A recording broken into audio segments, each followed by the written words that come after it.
सिद्धांत और व्यवहार में परिवर्तन। गौतम बुद्ध के जीवन की एक घटना है। उन्होंने नियम बना रखा था कि वे अपने संघ में स्त्रियों को स्थान नहीं देंगे। स्त्रियों के लिए भिक्षु होने की दीक्षा उन्होंने वर्जित कर रखी थी। एक समय गौतम बुद्ध एक गांव में ठहरे हुए थे। वहां महाप्रजापति गौतमी उनके पास पहुंची। उन्होंने बुद्ध से कहा, आप स्त्रियों को भी दीक्षा दें, किंतु बुद्ध ने अस्वीकार कर दिया।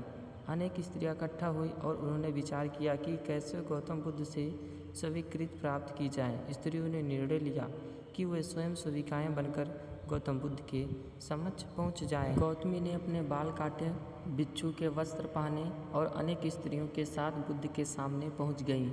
उनकी यह मांग थी कि स्त्रियों को भी दीक्षा दी जाए। बुद्ध ने उनकी बात को स्वीकार नहीं किया। स्त्रियां निराश हुई। जब बुद्ध के एक शिष्य आनंद ने स्त्रियों को देखा, उनके पाँव सूजे हुए थे, उन पर धूल चढ़ी हुई थी, उनकी आंखों से आंसू बह रहे थे। उन्होंने पूछा, क्या बात है? स्त्रियों ने कहा, बुद्ध उनके धर्म और नियम के अनुसार हमें भिक्षु होने की दीक्षा नहीं दे रहे हैं।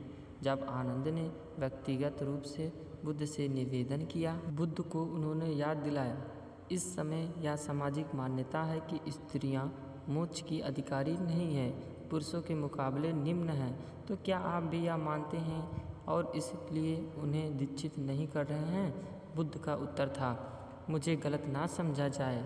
मेरी मान्यता है कि पुरुष की तरह ही स्त्री भी निर्वाण प्राप्त कर सकती हैं, लेकिन मैं कुछ व्यवहारिक कारणों से स्त्रियों को संघ में शामिल करने और दीक्षा देने की स्वीकृति प्रदान नहीं कर रहा हूँ। आनंद का उत्तर था, सिद्धांत और व्यवहार में परिवर्तन करना चाहिए।